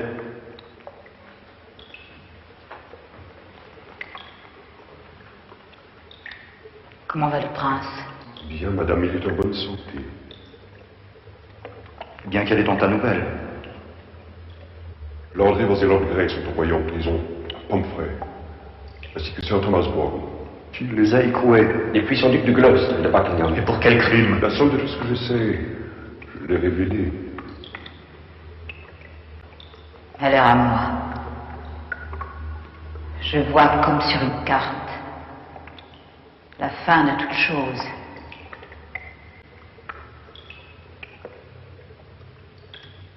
Viens. Viens, mon garçon, gagne le sanctuaire.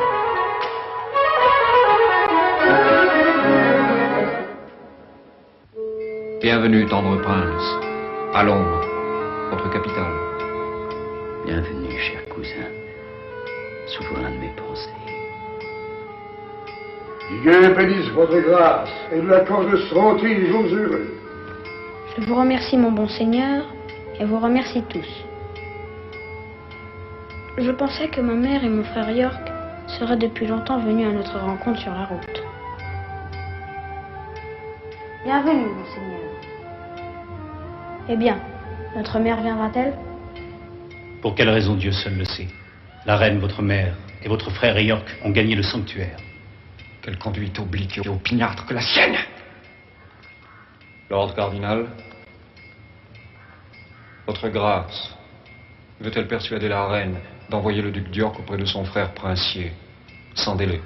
Monseigneur de Buckingham, si ma faible éloquence peut sur sa mère conquérir le duc d'York, attendez-le ici dans un moment, mais si elle est inexorable aux douces supplications, le Dieu du ciel nous préserve d'enfreindre le saint privilège du sanctuaire béni. Vous êtes trop attaché au rite et à la tradition, monseigneur. Pesez la chose avec la dureté des temps. Vous ne violez pas le sanctuaire en vous emparant de lui. Le droit d'asile est toujours accordé à ceux qui l'ont mérité par leurs actes, ou à ceux qui ont l'esprit de le réclamer.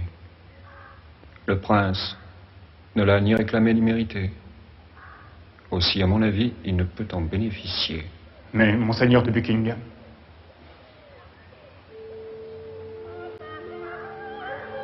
pour une fois, votre opinion l'emportera sur la mienne.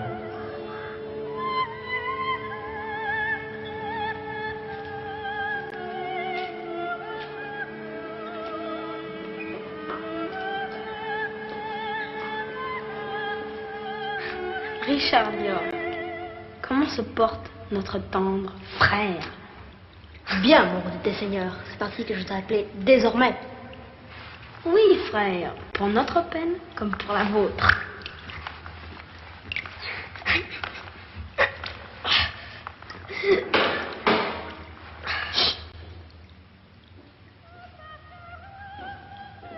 Ressentez la mort de celui qui aurait pu garder ce titre.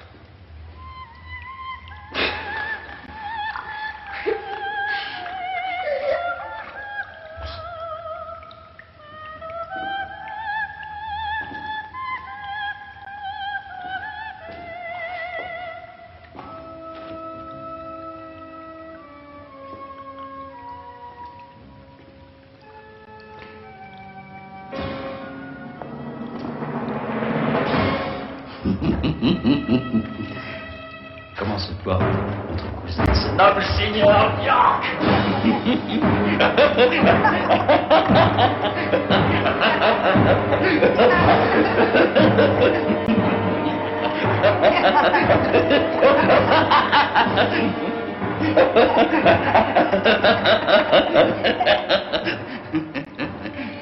Je vous remercie, mon gentil oncle. Oh, monseigneur, vous disiez que la mauvaise pousse vite. Le prince, mon frère, a poussé bien plus que moi. En effet, monseigneur. Et donc, il est mauvais. Oh, mon beau cousin, je ne dirais pas cela. Il vous est donc plus redevable que moi. Il peut me commander comme mon souverain. Mais vous avez sur moi le pouvoir d'un parent. Je vous en prie, oncle, donnez-moi cette dague. La dague, petit cousin, de tout mon cœur. Vous m'en direz, frère. Oui, auprès de mon bon oncle qui me la donnera, je le sais. Car ce n'est qu'une babiole, ça ne coûte guère à donner. Je donnerai à mon cousin un plus beau cadeau. Un plus beau cadeau? Oh, c'est l'épée qui va avec. Quoi, vous voulez mon arme, petit lord? Oui, pour vous remercier comme vous m'appelez.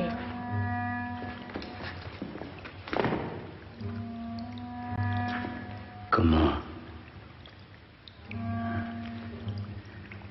Petitement. Vous plairait-il de vous remettre en route? Moi-même et mon noble cousin de Buckingham irons trouver votre mère pour la supplier de vous rejoindre à la tour. Quoi? Vous allez à la tour, monseigneur? Monseigneur protecteur, le veux absolument. Je ne dormirai pas tranquille à la tour.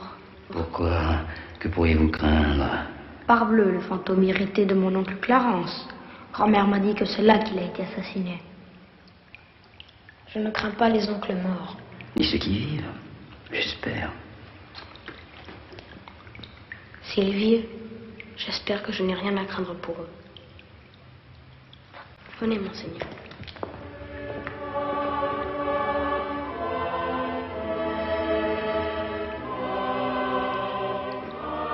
Ne pensez-vous pas, monseigneur, que ce petit babillard d'York a été excité par sa perfide mère à vous railler, à vous bafouer aussi injurieusement? Nul doute, nul doute. Oh, c'est un garçon espiègle.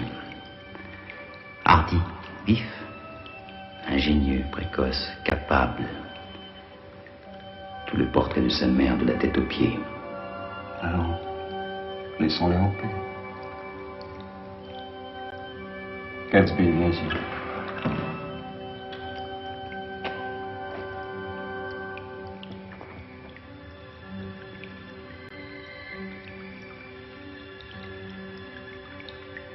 Tu as juré d'accomplir aussi parfaitement ce que nous méditons, et de dissimuler étroitement ce dont nous t'informons. Tu connais nos raisons. Qu'en penses-tu? N'est-ce pas chose facile de faire entrer Lord Hastings dans notre projet d'installer ce noble duc sur le trône royal de cette île glorieuse? Il aime tant le prince que par fidélité à son père le roi, on ne le gagnera à rien contre lui. Que penses-tu alors de Stanley? Voudra-t-il? Ils feront tout ce que fait Lord Hastings. Bon. Alors sonde Lord Hastings sur ses dispositions envers notre projet. Si tu le trouves favorable à nos vues, encourage-le et dis-lui nos raisons. S'il est de plomb, froid, glacé, réticent, sois de même, brise l'entretien et instruis-nous de ses inclinations. Car demain nous tenons 2 conseils séparés, où tu seras toi-même hautement employé. Recommande-moi Lord Hastings. Dis-lui, Gatsby, que l'ancienne tumeur de ses dangereux adversaires est saignée demain au château de Pomfret.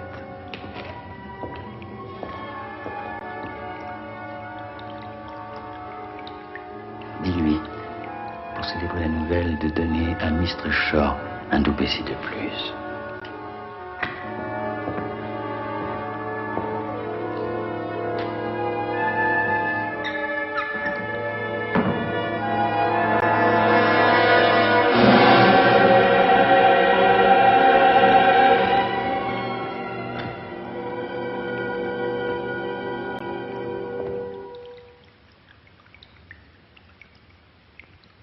Maintenant, monseigneur, qu'allons-nous faire si nous nous apercevons que Lord Hastings ne se prête pas à nos complots? Lui tranchez la tête, monsieur.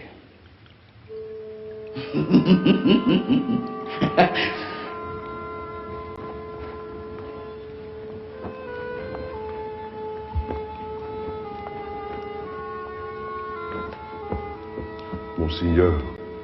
Qui est là? C'est de la part de Lord Stanley. Monseigneur Stanley ne peut-il pas dormir pendant ces longues nuits? C'est ce qui ressort de ce que j'ai à dire. Il assure votre seigneurie que cette nuit, il a rêvé que le sanglier arrachait son casque. De plus, il dit qu'on va tenir 2 conseils, et que ce qui va être décidé dans l'un pourrait vous faire regretter, vous et lui, d'être dans l'autre. Aussi, il m'en va connaître le bon plaisir de votre seigneurie, si vous voulez bien fuir avec lui vers le nord pour éviter le danger que son âme pressent. Va. Dis à ton maître de ne pas craindre ces conseils séparés. Son honneur et moi sommes dans l'un, et dans l'autre se trouve mon bon ami Gatsby. Et rien ne peut s'y passer qui nous touche, sans que j'en sois informé. Va. Dis Dis à ton maître de venir me trouver et nous irons tous deux ensemble à la tour.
Mille bonjours à mon noble seigneur. Bonjour, Catesby. Vous êtes sur pied de bonheur. Quoi de neuf dans notre état qui titube? En vérité, c'est un monde bien chancelant, monseigneur. Et je crois qu'il ne tiendra jamais droit tant que Richard ne portera pas la guirlande royale.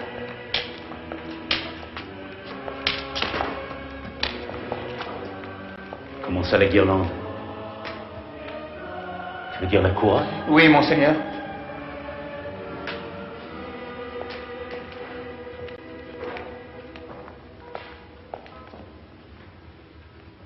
Je ferai trancher cette couronne-ci de mes épaules, avant de voir la couronne si indignement mal placée. Mais peux-tu soupçonner qu'il y aspire? Oui, sur ma vie. Mais il espère bien vous trouver empressé à être de son parti pour lui permettre de la conquérir. Sur ce, il vous envoie cette bonne nouvelle.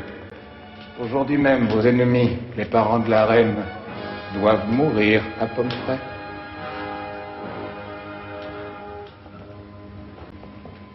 En vérité, je ne pleurerai pas cette nouvelle. Ils ont toujours été mes adversaires. Mais que je donne ma voix à Richard pour écarter les héritiers de mon maître de leur succession légitime. Dieu sait que je m'y refuserai jusqu'à la mort. Dieu garde votre seigneurie en d'aussi douces dispositions. Je rirai encore dans 12 mois de ceci.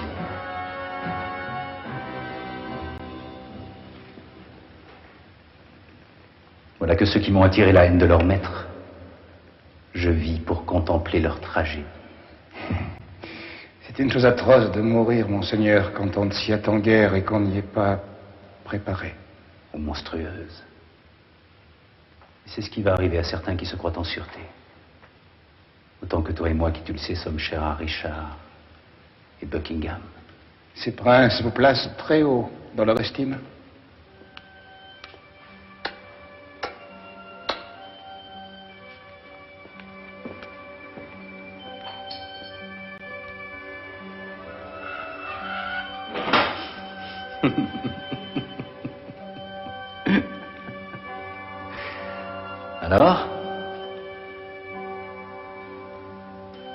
Alors où est votre épieu à sanglier, l'ami?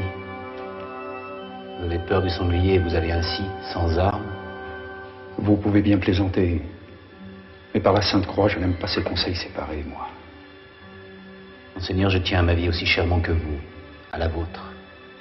Et jamais, je vous assure, elle ne m'a été aussi précieuse qu'en ce moment. Croyez-vous, si je ne vous savais pas en sûreté, que je serais aussi triomphant que je le suis? Les lords qui sont à Pomfrey, quand ils ont quitté Londres à cheval, étaient joyeux. Ils se croyaient en sûreté.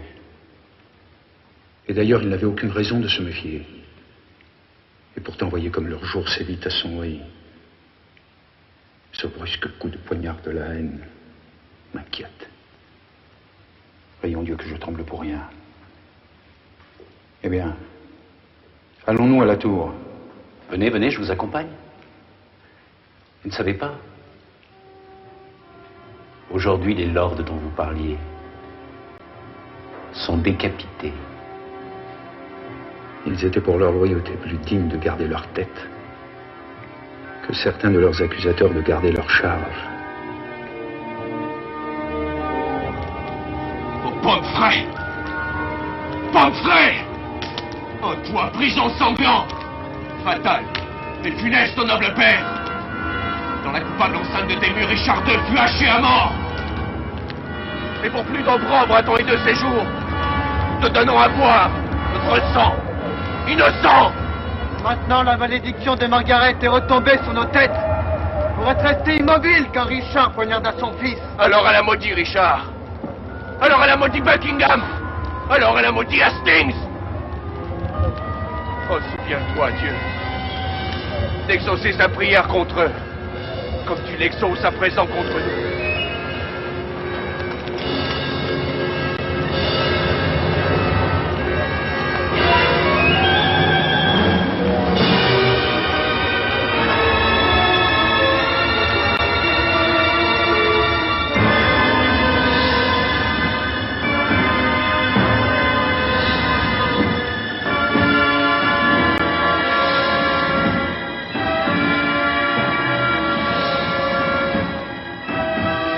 Aujourd'hui, noble père, l'objet de notre assemblée est de décider du couronnement. Parlez. Quel sera le jour royal? Tout est-il prêt pour la cérémonie royale? Oui. Il ne reste plus qu'à fixer la date. Demain serait, je crois, un heureux jour. Qui connaît la pensée du Lord Protecteur sur ce point?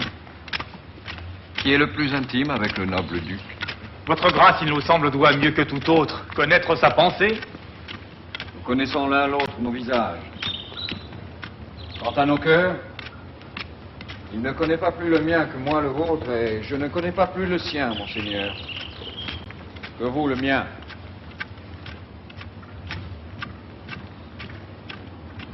Lord Hastings, vous et le duc êtes proches amis. Je remercie sa grâce, je sais qu'il m'aime bien. Mais quant à ses intentions pour le couronnement, je ne l'ai pas sondé. Mais vous, honorable seigneur, pouvez fixer la date. Et au nom du duc, je donnerai ma voix.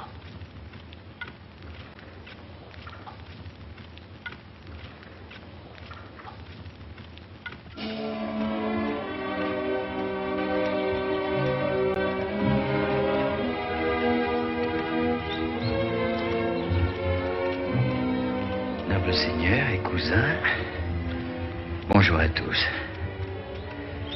J'ai dormi longtemps, mais j'espère que mon absence n'a fait suspendre aucune grande décision qui aurait pu être prise en ma présence.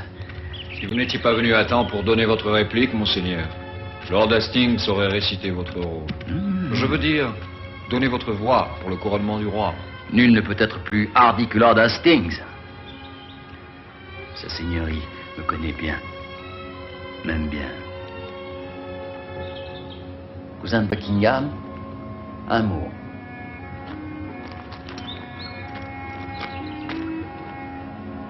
Gatsby a sondé Hastings sur notre affaire et trouve notre ombrageux gentilhomme si bruyant qu'il veut perdre sa tête plutôt que de consentir à ce que l'enfant de son maître perde ses droits royaux au trône d'Angleterre. Nous n'avons pas encore fixé ce jour de triomphe. Demain, à mon avis, est trop soudain.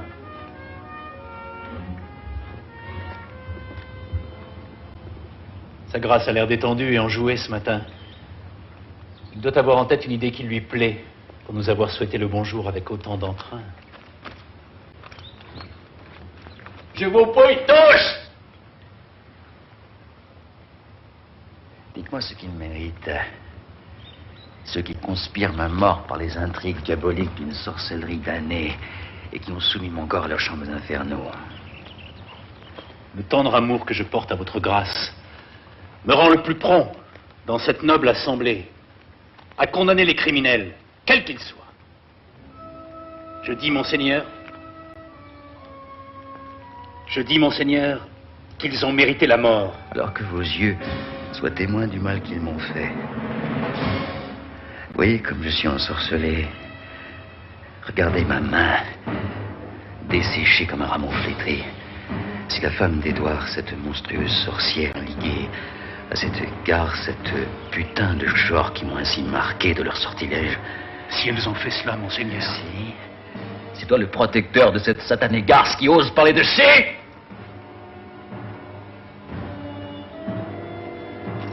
Tu es un traître. On lui tranche la tête. Non, ça, par Saint-Paul, je ne dînerai pas ce soir avant d'avoir vu sa tête tranchée. Gatsby, Radcliffe, veillez à ce que cela soit exécuté. Pour les autres qui m'aiment, me suivent.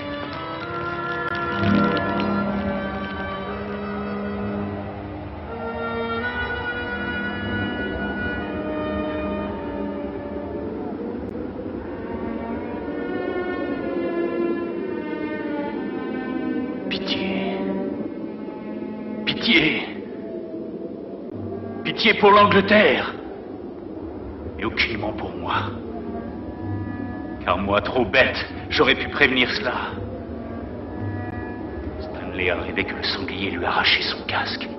Et j'ai méprisé cela, et dédaigné de fuir. 3 fois aujourd'hui. Mon cheval caparaçonné a bronché, et s'est cabré en voyant la tour, comme s'il répugnait à me porter à l'abattoir. Oh, Margaret. Maintenant, ta lourde malédiction s'est abattue sur la tête misérable du pauvre Hastings. Allez, allez. Le duc voudrait dîner. Il lui tarde de voir votre tête. Ça ne sert à rien de s'écrier. Malheureuse Angleterre, je te prédis les temps les plus terribles qu'une misérable époque ait jamais contemplés.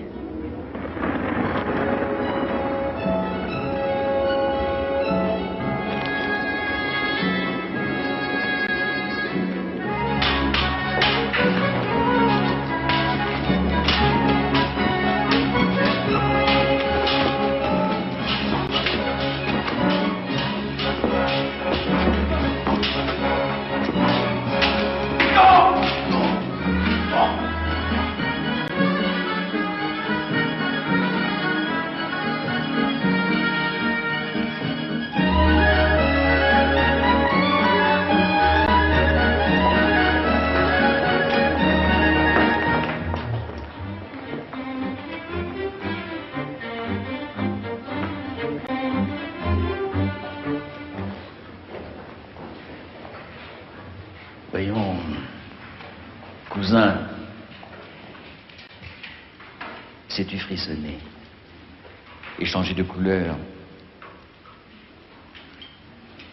étouffer ton souffle au milieu d'un mot, et puis le reprendre, et t'arrêter encore comme si tu étais égaré et fou de terreur. Je sais contrefaire le grave tragédien, déclamer, regarder en arrière, épier de tous côtés, trembler, tressaillir au frémissement d'une paille, air lugubre et sourire forcé sont à mon service, prêts tous deux à faire leur office.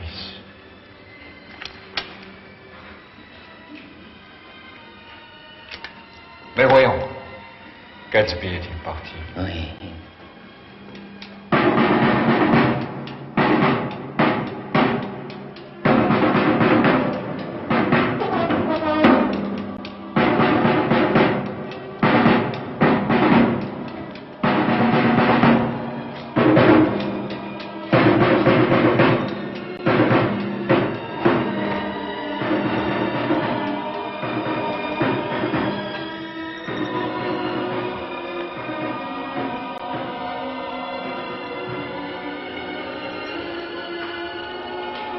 Voici la tête de cet ignoble traître, le dangereux Hastings, que nul ne soupçonnait. J'aimais si chèrement cet homme que je ne peux m'empêcher de pleurer.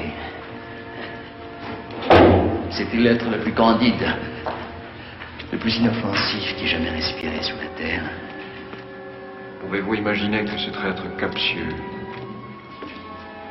aujourd'hui, avait comploté de nous assassiner, moi et mon bon seigneur de Gloucester? Il aurait fait cela. Quoi, vous croyez que nous sommes des Turcs? Des infidèles, ou que nous aurions procédé contre les formes de la loi, à la mise à mort du scélérat, si l'extrême péril de la circonstance nous avait forcés à cette exécution.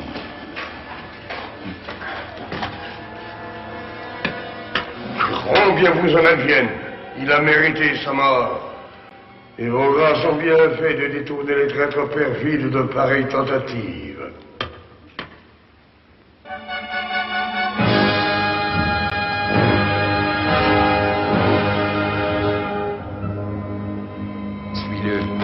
Suis-le, cousin de Buckingham. Le maire se rend en toute hâte à l'hôtel de ville, là, au moment qui te paraîtra le plus propice. Insinue la patardise des enfants d'Édouard. En outre, invoque son appétit bestial, son désir versatile, qui s'étendait jusqu'à leurs servantes, leurs filles, leurs épouses. Au besoin, touche de près ma personne. Dis-leur que lorsque ma mère fut grosse de cet insatiable Édouard, mon noble père York, faisait la guerre en France et découvrit par une exacte computation du temps que l'enfant n'était pas de lui. Ce qui apparaissait bien dans ses traits qui ne ressemblaient en rien à ceux du noble duc mon père. Mais touche cela avec doigté, pour ainsi dire de loin, car monseigneur, vous savez que ma mère vit encore. N'en doutez pas, monseigneur. Je jouerai l'orateur comme si les honoraires dorés de ma plaidoirie étaient pour moi-même. Si tu réussis, amène-les chez moi, à Bernardskessel, où tu me trouveras en bonne compagnie, entouré de révérends et de doctes évêques. Attendez là-bas des nouvelles du maire. À présent, je vais donner ordre qu'absolument personne, à quelque heure que ce soit, n'est taxé auprès des princes.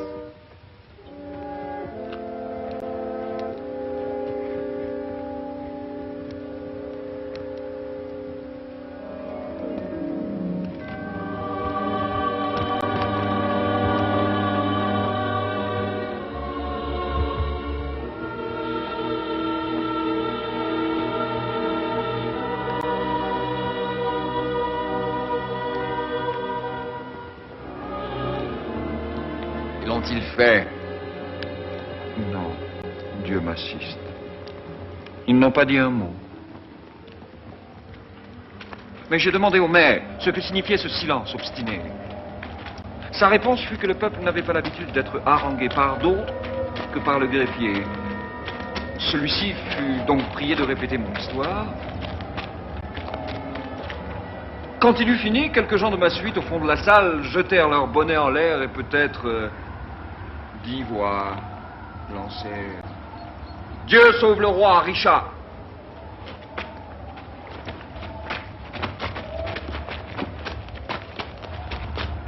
Alors, prenant avantage de ces quelques-uns, j'ai dit « Merci, braves citoyens et amis. Ces acclamations générales et ces clameurs d'allégresse démontrent votre sagesse et votre amour pour Richard. »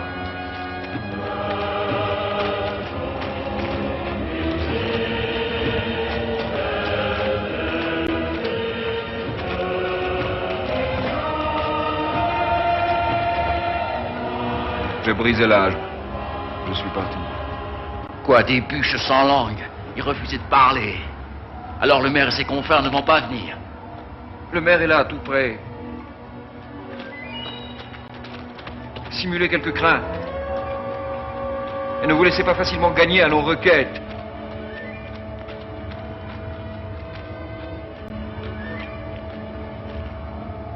Jouez la Vierge.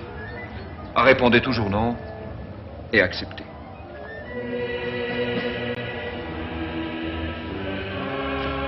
Filet, le Lord Maire arrive.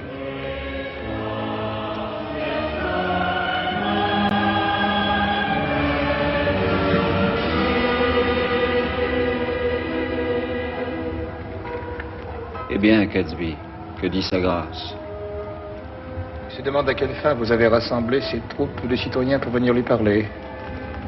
Son Altesse n'en ayant pas été averti, il craint, monseigneur, que vous ne lui vouliez rien de bon. Je suis désolé que mon noble cousin puisse me soupçonner de ne lui vouloir rien de bon. Par le ciel, nous venons à lui animés d'un parfait amour. On retourne auprès de sa grâce pour lui dire cela.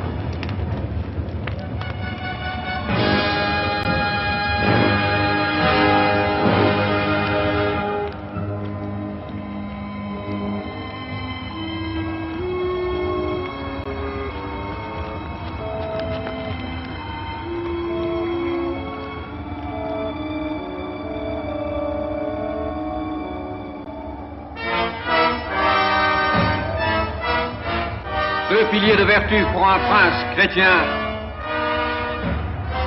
afin de le préserver des chutes de la vanité. Très gracieux prince, prête une oreille favorable à nos requêtes et pardonne-nous d'interrompre tes dévotions et ton zèle très chrétien. Monseigneur, je vous prie de me pardonner, sinon mon ardeur à servir mon Dieu justifierait de recevoir mes amis. Je soupçonne que j'ai commis quelque offense qui semble déplaire à la cité et vous venez me reprocher mon erreur. En effet, monseigneur,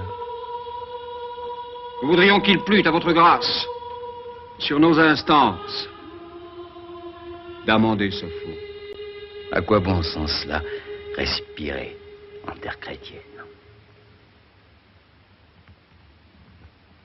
Sachez donc que votre faute est d'abandonner le siège suprême, le trône majestueux, le sceptre et l'office de vos ancêtres à la corruption d'une souche flétrie. Cette noble île n'a plus tous ses membres. Sa figure est défigurée par des balafres d'infamie.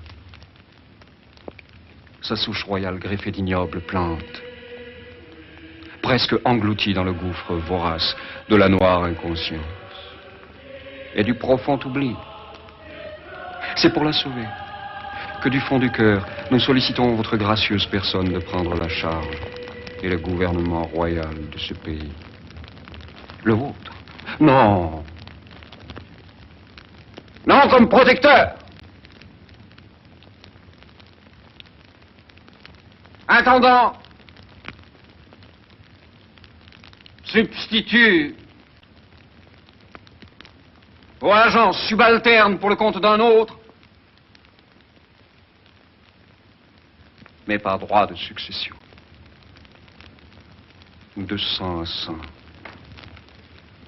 Comme votre dû de naissance, votre empire. Votre bien. Dans ce but, de concert avec les citoyens, votre respectueux et affectueux ami, je viens émouvoir votre grâce. Je ne saurais dire s'il sied mieux à mon rang que je me retire en silence, ou que je vous parle amèrement pour vous blâmer. Si je ne vous réponds pas, vous pourriez peut-être penser que mon ambition, ayant ma langue par son silence, consent à porter le joug doré de la souveraineté que vous voudriez follement m'imposer. Si je vous blâme pour votre prière, assaisonnée de tant de fidèle amour pour moi, alors de notre côté, j'aurais rabroué mes amis aussi pour parler en évitant le premier risque. Et tout en parlant, ne pas encourir le second, je vous répondrai définitivement ceci. Votre amour mérite mes merci, mais mon mérite indigne se dérobe à votre autre quête. L'arbre royal vous a laissé un fruit royal, qui, mûri par les heures maraudeuses du temps, sera digne du siège de majesté et sans aucun doute le rendra heureux par son règne. C'est à lui que j'impose ce que vous voudriez follement m'imposer. Monseigneur, ce scrupule montre bien la conscience de votre grâce. Mais les motifs en sont frêles et frivoles quand tout est bien considéré. Vous dites qu'Édouard est le fils de votre frère. Nous le disons aussi, mais pas par l'épouse légitime d'Édouard. Car celle-ci fut mise à l'écart. Alors, une pauvre quémandeuse, mère accablée du soin de nombreux fils, votée sur le déclin, en proie à la détresse du veuvage, a conquis et acheté son œil lubrique, séduit la haute souveraineté de son rang pour l'entraîner sur la pente abjecte de l'immonde bigamie. C'est elle, dans un lit illégitime, qu'il a eu cet Édouard, que notre courtoisie appelle le prince. Donc, mon bon seigneur, prenez pour votre royale personne le bénéfice de la dignité qui vous est offerte. Faites-le, mon bon seigneur. Mon citoyen vous en supplie. Ne refusez pas, puissant seigneur, cet amour qui vous est offert. Pourquoi voulez-vous amonceler ce souci sur moi? Je ne suis pas fait pour la pompe et la majesté, je vous en supplie, ne le prenez pas mal. Je ne peux ni ne me céder. Si vous refusez, parce que dans le zèle de votre amour, vous répugnez à l'épouser cet enfant, le fils de votre frère, eh bien sachez-le, que vous acceptiez ou non notre requête. Le fils de votre frère ne sera jamais notre roi. Nous planterons quelqu'un d'autre sur le trône. Venez, citoyens. Morbleu, je ne supplierai plus. Voulez-vous me jeter de force dans un monde de soucis? Rappelez-les, je ne suis pas de pierre. Cousin de Buckingham, cousin de Buckingham.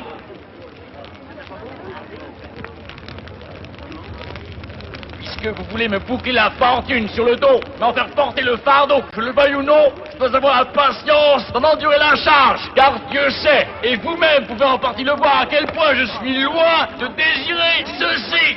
Dieu bénisse votre grâce. L'Empire Richard, sinon en Angleterre.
Jaime Tyrell.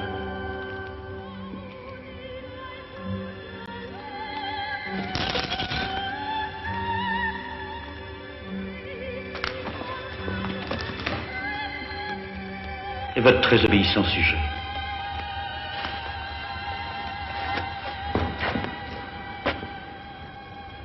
Oserais-tu entreprendre de tuer un de mes amis? Si cela vous plaît, j'aimerais mieux tuer 2 de vos ennemis. Eh bien, tu y es. De profonds ennemis, adversaires de mon repos et qui troublent mon sommeil. C'est d'eux que je voudrais que tu t'occupes, Tyrell. Je veux dire les bâtards de la tour. Donnez-moi les moyens d'arriver jusqu'à eux. Et je vous débarrasse aussitôt la crainte qu'ils vous inspirent. Tu chantes une douce musique. Prête-moi l'oreille. Oui. Oui. Oui. Voilà tout.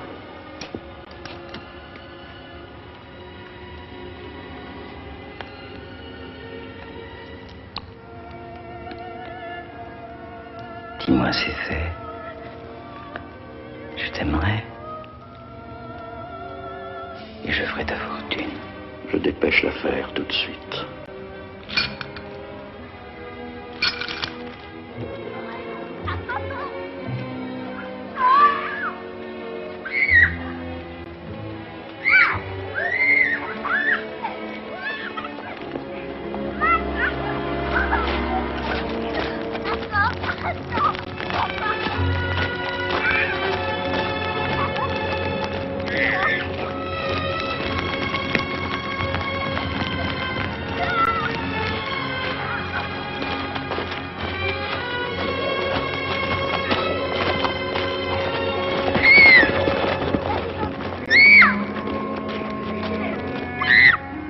L'acte tyrannique et sanglant est accompli.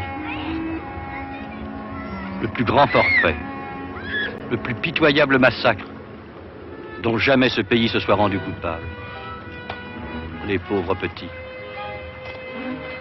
Ils s'enlaçaient l'un l'autre dans leur innocent bras d'albâtre.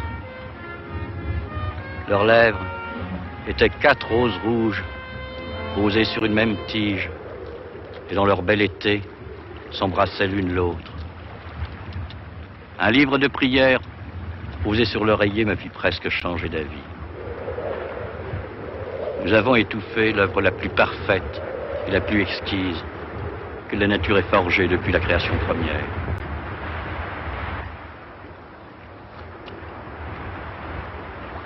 Mais les as-tu vus morts?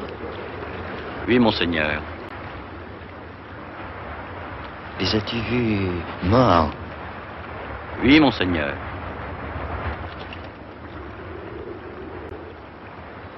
Les as-tu vus morts? Oui, monseigneur.